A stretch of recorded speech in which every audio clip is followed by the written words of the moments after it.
Good morning, dear students. Today let us do the story of Michelangelo, which we have already done online. The question answers are already done, but I'm redoing this for those students who may have missed out and your sound quality wasn't that good. So have your books open at page 32 and we'll read together. I will explain it to you and I will give you all the meanings. Please write them in detail. We'll delve straight into the chapter. 4 years had passed since Michelangelo's return from Florence, and Rome was beginning to bore him. So he had returned from Florence to Rome, and he wasn't enjoying being in Rome. You can't find faces in Rome, Michelangelo grumbled to Pope Julius II. Remember, it's Pope Julius II who had commissioned him to do these frescoes on the walls and ceiling of the Sistine Chapel. So he had come for that purpose, and he said he was angry a bit. He was frustrated because he couldn't find any genuine face, any face of interest that would fit as a model to help him paint that important face of Judas, which you will come later on, which is mentioned in the story. So, you can't find faces in Rome, Michelangelo grumbled to Pope Julius II. There's no character in the faces here. No character means there was no reality in the faces. It seemed that people were all pretending, they were all wearing masks, and there was not a genuine person who was true to his or her emotions. So he found it very dreary and he found it very boring. They all look alike, he said. They all represented each other in the same manner. Their behavior was all the same, and there was no uniqueness about the characters or the people that he had met so far or thus far in Rome. And what do you see in my face? The Pope asked, almost in jest. So the Pope asked him jokingly, what did he see in his face? Did he find anything interesting, or would he categorize him? Would he put him in the same category as those ordinary people who he came across in the streets of Rome? Without even a pause, without any hesitation, Hesitation, without even a pause, the artist Michelangelo replied, a burning candle, he said. A burning candle means just as ordinary and simple and common as the people he had come across in Rome. He was no different from the other people. His emotions were as common as the people he had come across during his search in Rome. It took a minute for Pope Julius to understand the barbed means very curt, C-U-R-T, curt and very sharp and stinging reply, criticizing him. I think I know what you mean, he said finally. So after a pause, after thinking, the Pope replied back saying that he had understood what he was meaning to say, what Michelangelo had intended to say by that reply. With a smile, I'm just one more candle that burns at the altar alongside those 1,000 others, right? He questioned. So he asked him, did he mean that he was considering him to be as common and as ordinary as the other people in Rome? And was he just another candle who had no character and there was nothing unique about his face? Was he just another candle like all the other candles that burn at the altar in church? So, and then Michelangelo replied with a silence. Angelo, the Pope continued, for 4 whole years you've been looking for Judas. I can't believe that in this vast universe that the Lord has created, where no two faces look alike, you cannot find faces, cannot discover models. Surely he was brought short. He was cut short in continuing his speech. So what did the Pope say? The Pope was amazed. How could Michelangelo not find one model to help him paint the face of Judas in the entire of Rome? And he said he couldn't believe that fact, that it had been 4 years and he had been searching for that unique face, that one face that he could use as a model to give the face to Judas in his painting of the Last Supper. And he said that the Lord, that God had created such a vast universe with so many unique faces. And was there no one with that face that Michelangelo was looking for? Surely meant that he couldn't believe what he was seeing right before him. Michelangelo continuing his search.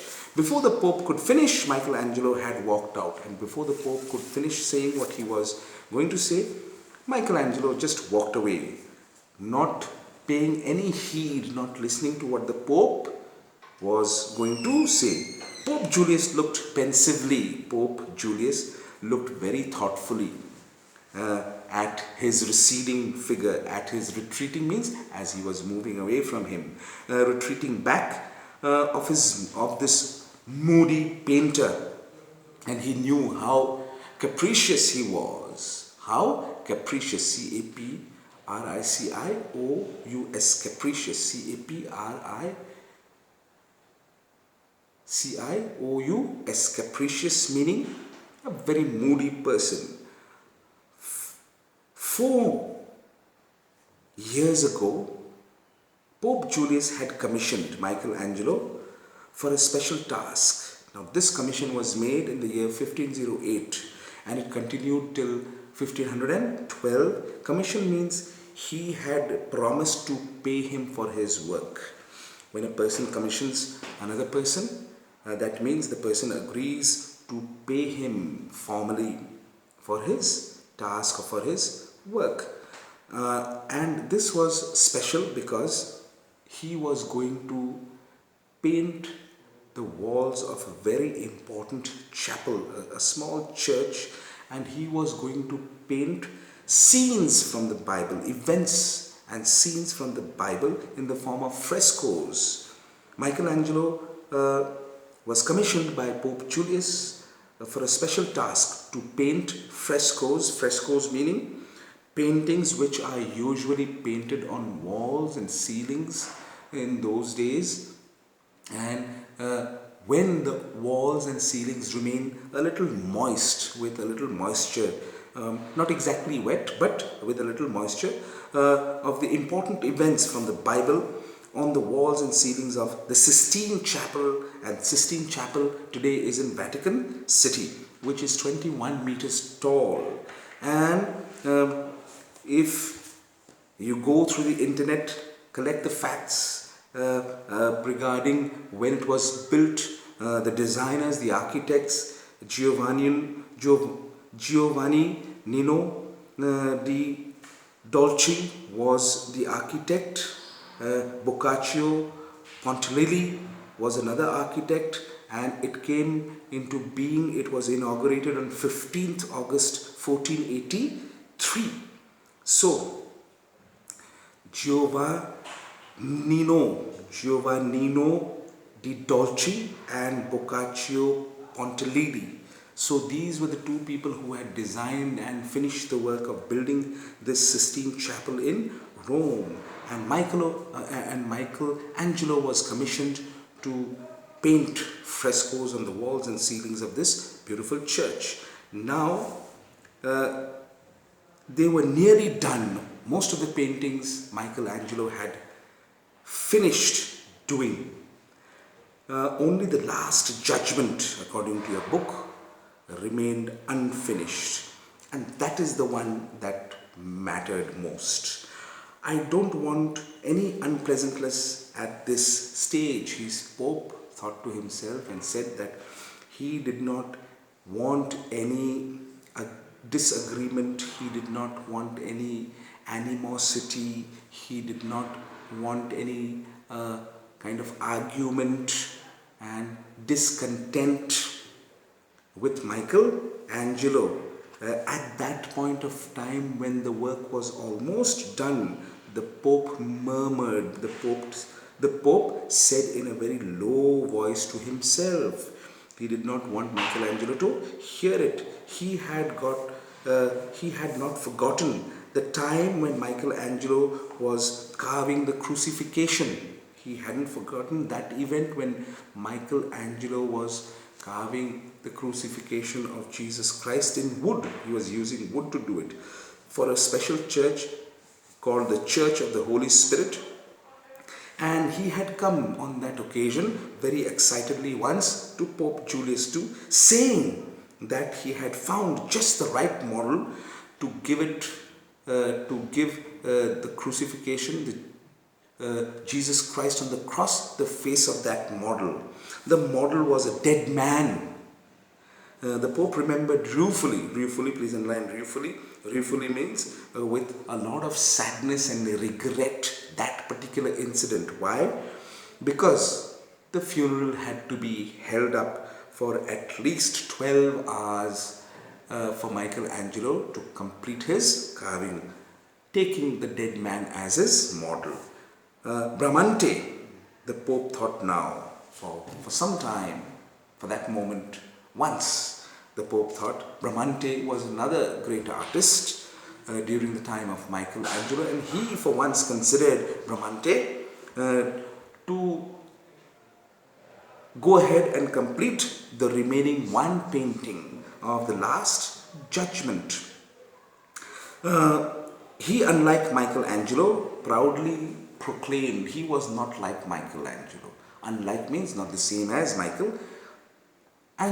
He was a little different, and he proclaimed, he declared, he self-declared that he created faces out from his imagination. He did not need any model to give their faces to the characters he painted or carved. He used his imagination, and he was proud to say that he was that very creative and that very innovative that he could create faces of characters out of his imagination. Quite different from Michelangelo. But even the Pope had to admit this, but the Pope had to agree to the fact that Bramante's faces looked as though they had emerged from a common mold, that all his faces in his paintings were of the same type, and there was no uniqueness in the faces of his of the characters he had painted in his paintings. According to the Medici, please underline Medici meaning it was a very well-known family in Italy, especially in Rome. According to the Medici family, all Bramante's characters, all the characters that he had painted in his paintings bore means had or carried a strong family resemblance. A strong family resemblance means they looked in many ways the faces of the people of that particular family. That means he must have used their faces to paint the faces of the characters in his paintings. It was not out of his imagination that he had created all those characters in his paintings. So, Pope Julius had no choice but to dismiss Bramante and approach Michelangelo to complete the frescoes in the Sistine Chapel. 4 years ago, Michelangelo had started painting the ceiling of the Sistine Chapel. He would lie for hours beneath the ceiling of the Sistine Chapel, staring and muttering. Muttering means speaking softly to himself. In those lime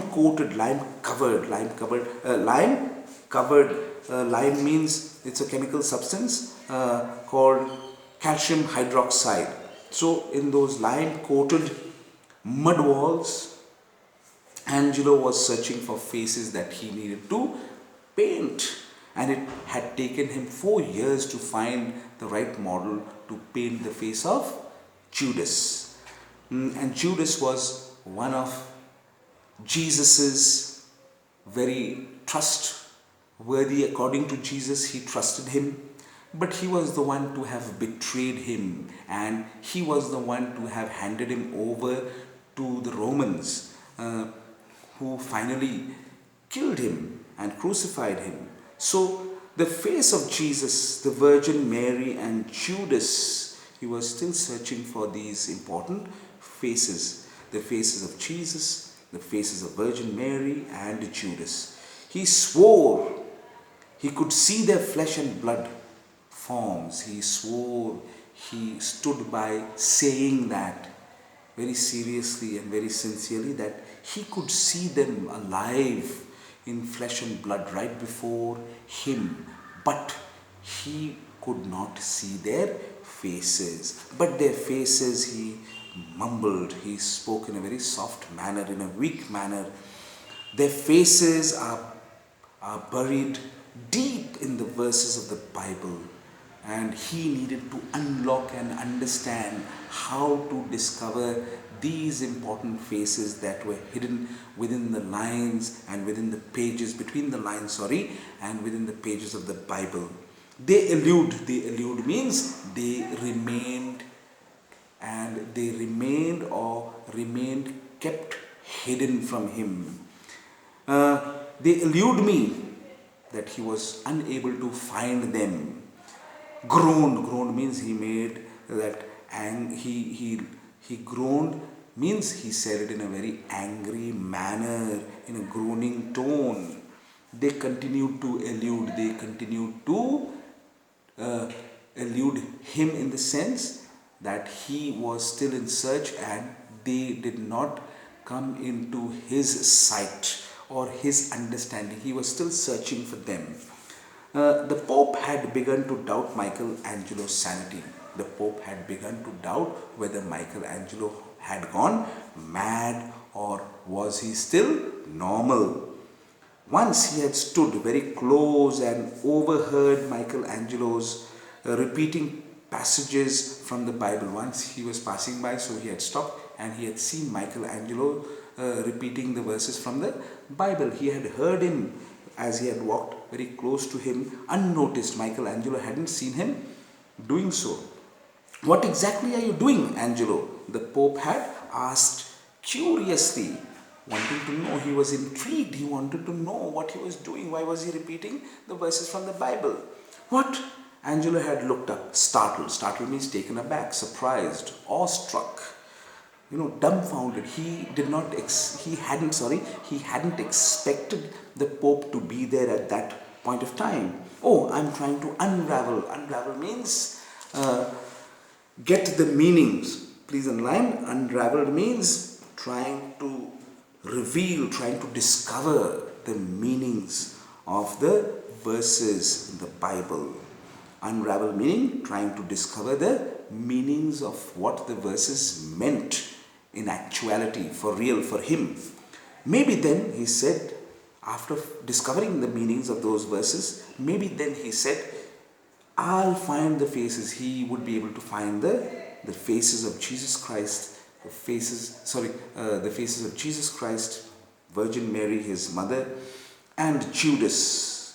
There was a hint of despair, hopelessness. There was a sign of hopelessness in Michelangelo's voice, because he was losing his interest, and he was now beginning to get frustrated. The Pope understood Angelo's frustration. The Pope clearly understood his frustration. He was not getting what he desired to get. He was not getting those faces that he actually wanted to have to help him paint and finish that painting of the Last Judgment. Julius remembered how during one of his inspections he had seen that Angelo had drawn several sketches of the angel Gabriel.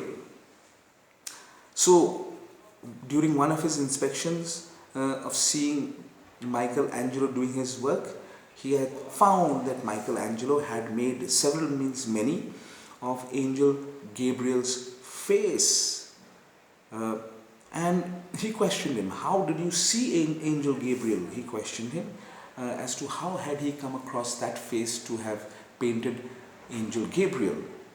He had asked him, he doesn't belong to this world either. Pope told him that he wasn't from this world, the world of the human beings. How could he imagine his face and draw it?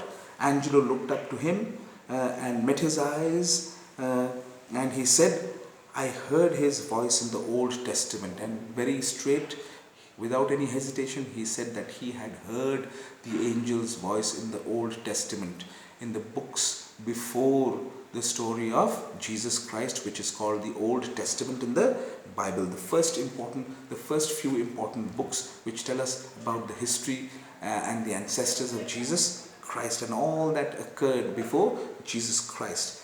That is the book called the Old Testament. Then you must have heard God's voice too. The Pope had joked. So the Pope had jokingly asked him, had he not heard? He definitely may have heard God's voice speaking to him from the pages of the Old Testament. He joked. He tried to poke fun at Michelangelo and what he had said.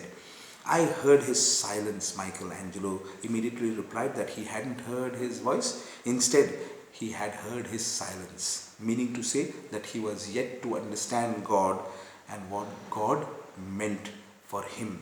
Angelo's words were terse. Terse means very rude and sharp and stinging, curt, abrupt.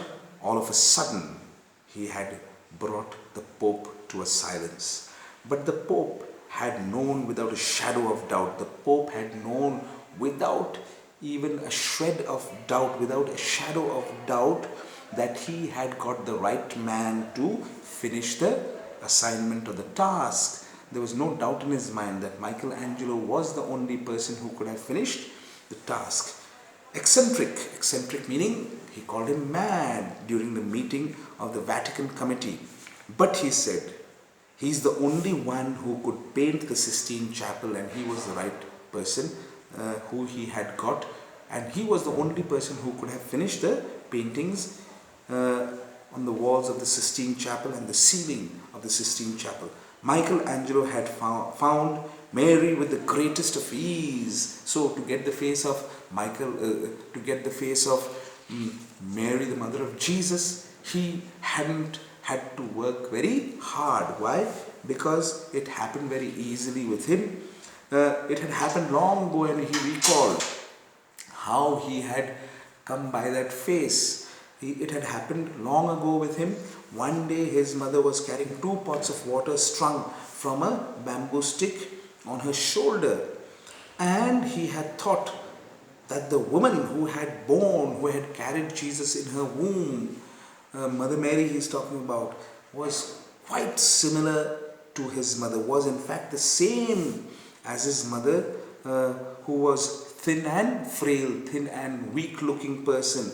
He thought to himself, Mother Mary could have been exactly like his mother, very thin and frail, weak looking person. He remembered watching his mother with unblinking, without blinking his eyes, without moving the eyelids of his eyes, without a blink,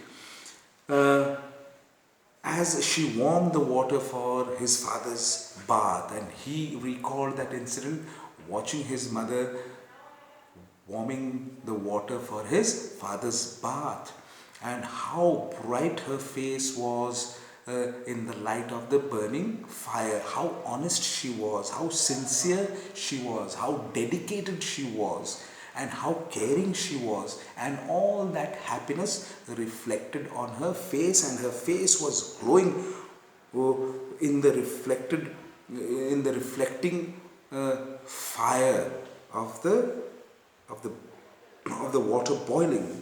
Her face reflected the warmth, the care, the love, the affection of the roaring fire. It emanated, it gave out the same kind of happiness, the warmth and affection of that roaring fire. Means the fire crackling and burning. Flushed means all bright and brandishing. You understand? Bright and glowing, burning like molten gold. Her face was burning like liquid molten gold. You understand? As bright as molten gold. Michelangelo had immediately retired. Michelangelo had gone to his room and he realized that he had got the right face to ever use later on. Just saying that later on he, out of his artistic desire, he went to his room and he painted all those sketches of his mother's face again and again. He made several sketches of his mother's face. But that was a long, long time ago. Michelangelo remembered that they were living in Bologna. Bologna is another place in Italy. It is pronounced as Bologna, not Bologna. Please remember that, Bologna. And he recalled this incident. He even remembered vividly the eatery at the corner of their street. You understand? So it was his special haunt. His father's too, a special haunt for him. Why? Because he would frequent that with his father, and that is the place where he found most of his models for the faces that he required to paint. That is why a special haunt. A haunt means a place where he liked to visit and search for those models. He frequented, he went most of the times. While his father sat eating inside, Michelangelo sat on a bench outside, and he would, in most cases, whilst sitting outside on the bench while his father used to eat inside, he would buy peanuts from a nearby vendor. Vendor means a small-time business person, a peddler who would be selling peanuts, and he would buy from him. And on one occasion he noticed that every time the peddler, the vendor used to weigh his ware, W-A-R-E, his goods, the peanuts, some would fall off the weighing scale. And immediately a little boy, an urchin, a street boy in tattered clothes, unclean, dirty, shabby, he would scurry, he would come in short steps, run across the street, pick the nuts up and help the vendor to restore them in the container. And every time he did it, he found the little boy would slowly, unnoticed, furtively, stealthily, you understand, as if not to get the attention of the vendor, he would pop in one into his mouth. He would put one into his mouth without being caught or noticed. And he did it every time. And this fascinated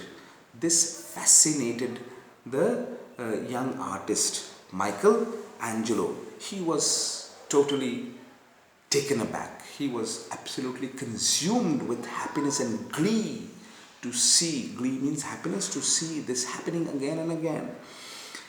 He saw the innocence on the face of that little boy. He drew several sketches of the child. Many years later, while carving the Madonna of Bruges, Madonna means the mother of Jesus, Mary, of this place called Bruges, he had used those sketches to give to the face of little Jesus in the arms of his mother, Mary, who was small and naked, just like the little boy. Then the Pope had asked him to paint the frescoes of the Sistine Chapel. Then came that great assignment. He had refused at first, telling the Pope straightforward, point blank, immediately, without any thought and without any decision, that he was a sculptor and not a painter.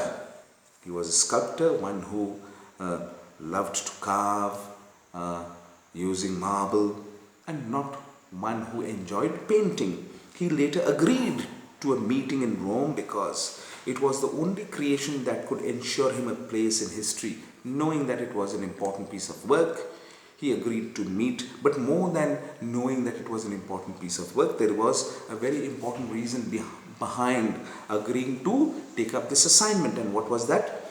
It was not immortality. It was not immortality. He knew that if he had done, he would certainly earn fame and name, and his name would forever be remembered in history. But that was not the reason he took up the assignment.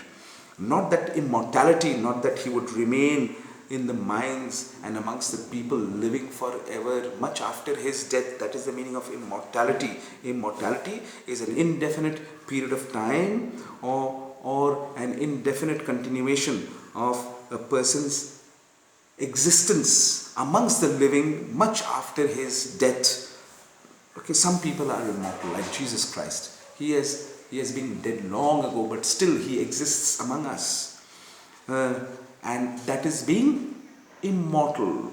His work, his ideas, his philosophies, his teachings are still alive, and we still feel that he is alive amongst us.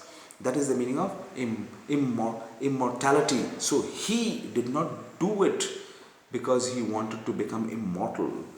That was not a good reason enough for Michelangelo. He had taken up the assignment. He had a certain other immediate need. And what was that need in this ephemeral? Ephemeral means a life which is short and temporary. He had certain needs in this temporary life of his, and this was the money that he needed to buy marble to do his carvings. The Pope had promised him money for the work, but he never gave it to him. Then Michelangelo reminded him once, and whenever he did so, the Pope, okay, see, Michelangelo reminded him, he had asked testily, and the Pope replied to him testily. Testily means in a very irritated and angry fashion. The Pope got angry when he asked him for that money in an impatient and irritating fashion. Why do you love stone so much? The Pope had asked him. Why not canvas and colors? Michelangelo immediately replied that colors merge, they come together, they mix with each other. He retorted. He retorted means he replied. They lose their identity. They lose their uniqueness and character when they mix up with each other. Unlike marble, they are not the same like marble. Marble retains its uniqueness, its character, its quality. Colors lose them, and that was the reason why he disliked painting as compared to carving. 4 years had sped past. 4 years had gone by quickly. Ever since he had started work on the frescoes in the chapel, his sculpting had come to a standstill, and whilst he was engaged in painting the Sistine Chapel, his work of carving had come to almost a halt. He wasn't able to do his carvings. And Angelo was as bored with colors as he was with Rome, and he was bored with painting as he was bored with that whole entire place of Rome. He wanted to finish the painting of the Last Supper, but his imagination failed him each time it came to the face of Judas. This one face he couldn't get. This face he couldn't imagine, and it was making it very impossible for him to finish the painting. His was an impossible face to conceive. Conceive means to build up an imagination and create this thought process in his head so that he could come up with this face. Conceive means to get this in the mind, to create an image in the mind. Conceive. Then one day Michelangelo found him, his Judas, the person he had been looking for. That is why his Judas, the person that he had been looking for 4 years. There he was in that small, dingy, dark and unhealthy, you can say, dark and dingy, dark and dirty, you can say, small eatery, a restaurant in Rome. A man with unusually bright beady eyes, unusually, not normal, not very normal in the context of the people around. He had something different about his eyes. They were bright, they were alert, and they were keen, and they were observant. Observant means he took note of every person and everything that was happening around, and his eyes were very active. The man was brimming, overflowing. Brimming means overflowing with restless energy, with energy that he could not contain or control, and that did not allow him to sit in one place, and that always impelled and forced him to move around, spitting here and there. And he had this habit, this bad habit you can associate with this character, that is, he was spitting all the time. He was prematurely bald. He was bald much more before his due age. Premature means before his due age, before even actually he was not old enough to be bald, but he was bald. And when he talked, the words tumbled. The words tumbled means fell out of his mouth as gold coins. You understand? As coins from a torn pocket. You understand? As gold coins would fall out of a torn pocket, so did the words tumble out of his mouth when he spoke. He was a talkative person, he was garrulous, and he loved to move about, trying to search for new people. The man sidled. Sidle means he moved stealthily. He moved stealthily. You understand? In a very quiet and furtive matter, furtive manner, so that people would not take notice of him, just as a way a thief would do. And he moved up to Angelo in the same way, asking for a change of a florin. A florin is a kind of a coin that was used in Italy in those days, and in today it would amount to approximately $140 to $1,000 US. It is a lot of money, and the weight was 3.53 grams, so it was quite heavy. And he asked him for a change, and at the end of it all, he was there sharing Michael's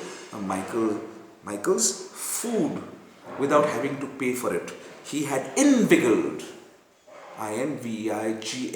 Inveigled means he had cunningly got Michelangelo to pay for his food. Later, Michelangelo saw the beady-eyed, the bright, keen-eyed, observant-eyed man in the same place, doing the same thing, trying to deceive and trick and cheat someone else for food. And he understood how cunning he was. He was asking someone else for the change of a florin. And as Michelangelo watched the man, he realized that this was how the man tricked people for food. He would ask someone for change for a florin, and as an excuse for sharing their food. So he had understood his ploy. He had seen through his scheme, and now everything was very clear that he had been tricked and deceived and cheated by this man. It was not difficult for Angelo to persuade the beady-eyed man to accompany him to the chapel. It wasn't very difficult for Michelangelo to get him to the chapel where he worked. Why?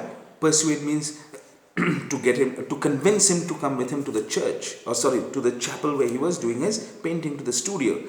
Because Michelangelo had explained to the man that if he had sat as a model and allowed him to paint his face, the face of Judas, then he would become immortal, that his name was going to be forever written in gold in the annals of history, and it would make him immortal, that he would survive, his memories would survive forever amongst the living, much after his death. I promise you, and that is the promise with which Michelangelo was able to convince him to follow him and take him to where he worked in the Sistine Chapel. Michelangelo said seriously, solemnly, as he lifted the sheets covering the walls and the ceiling. And as he was talking, he removed the sheets and covering from the paintings that he had done. And the man gaped.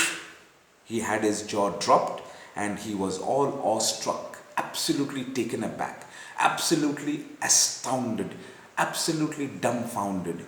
He was perplexed. He was confused. He did not know what to say and how to say. And he just had his mouth opened and he gazed at all the paintings right before him. He recovered from this partial shock after some time, and he asked Michelangelo for a good round sum, a good tidy sum, a good amount of money to pose as a model. Michelangelo promptly agreed. Michelangelo immediately agreed to his demand, and from that day on, the man came regularly to sit with Michelangelo and allow him paint his face. One day the man stood in Michelangelo's studio, browsing casually, flipping through a pile of old sketches. And it was then suddenly he paused, he stopped for a moment, and he was looking at a particular picture that got him to halt. And that was a picture of an urchin from Bologna. "Who is this child?" he asked Michelangelo. And Michelangelo replied to him, "He used to live in Bologna many years ago." Michelangelo said to him, "I gave him little Jesus, the face of the child." He said that he had given his face to the carving of little Jesus of the Madonna of Burgos. "Do you remember the child's name?" "Yes, Mussolini," said Michelangelo. The man smiled. He rolled up his sleeve. There was a name tattooed on his arm, Mussolini.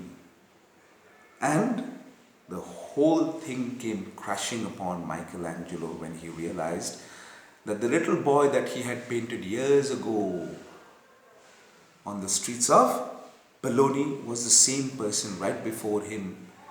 The face that he had given to Jesus Christ was the same person right before him, whose face he was giving it to his betrayer, Judas. "I am that child," the man said, "he whose face you are giving to Judas today." And you can imagine what could have been Michelangelo's reaction to that.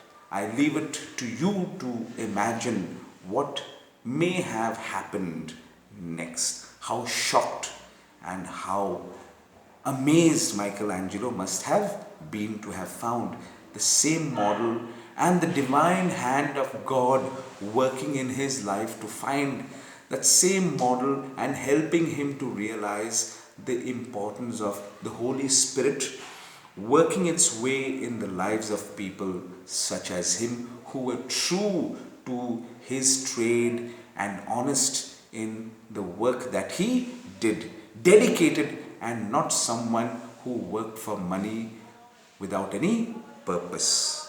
So, thank you, class.